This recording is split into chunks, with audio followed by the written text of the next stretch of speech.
आम चुनाव 2024 से पहले केंद्र सरकार अपना आखिरी और अंतरिम बजट पेश करने जा रही है। नमस्कार, मैं हूं आपके साथ नंदिनी यादव। इस बजट को पेश करने से पहले वित्त मंत्री ने आर्थिक सर्वे बजट सत्र के दौरान राज्यसभा में पेश किया है।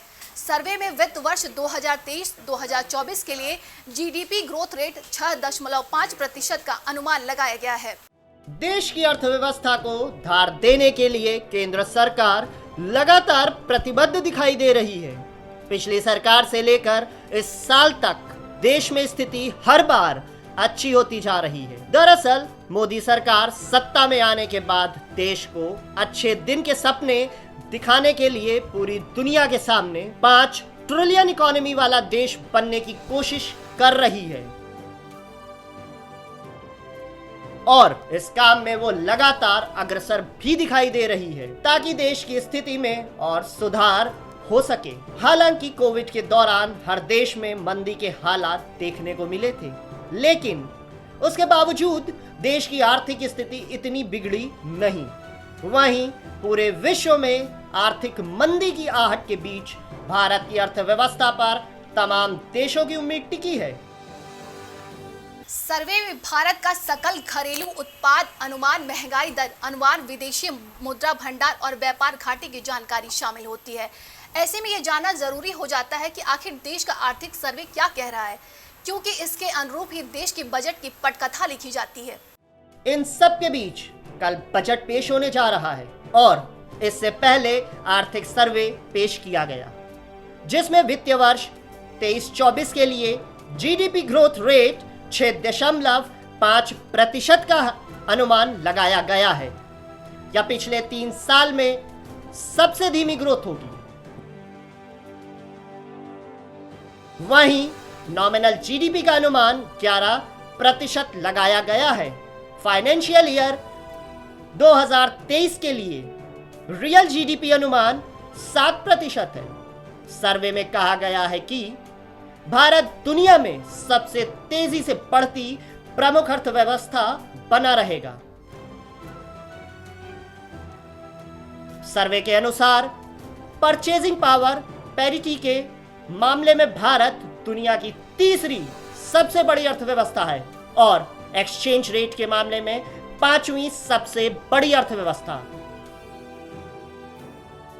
जीडीपी, किसी भी देश का जीडीपी उसके लिए बेहद अहम होती है। भारत जैसे कम और मध्यम आमदनी वाले देश के लिए साल दर साल अधिक जीडीपी ग्रोथ हासिल करना जरूरी है ताकि देश की बढ़ती आबादी की जरूरतों को पूरा किया जा सके। इसलिए जीडीपी का महत्व समझे। जीडीपी से पता चलती है देश की इकोनॉमी हेल्थ। जीडीपी इकोनॉमी की हेल्थ को ट्रैक करने के लिए सबसे उपयोगी इंडिकेटर्स एक स्पेसिफिक टाइम पीरियड में प्रोड्यूस सभी गुड्स और सर्विस की वैल्यू को रिप्रेजेंट करती है। देश की सीमा के अंदर रहकर जो विदेशी कंपनियां प्रोडक्शन करती हैं उन्हें भी शामिल किया जाता है। 2022 में आरबीआई के दायरे से बाहर रही महंगाई। साल 2022 में रिटेल महंगाई आरबीआई के 2% से 6% के दायरे के बाहर रही। सबसे ज्यादा 7.79% महंगाई अप्रैल 2022 में दिखी।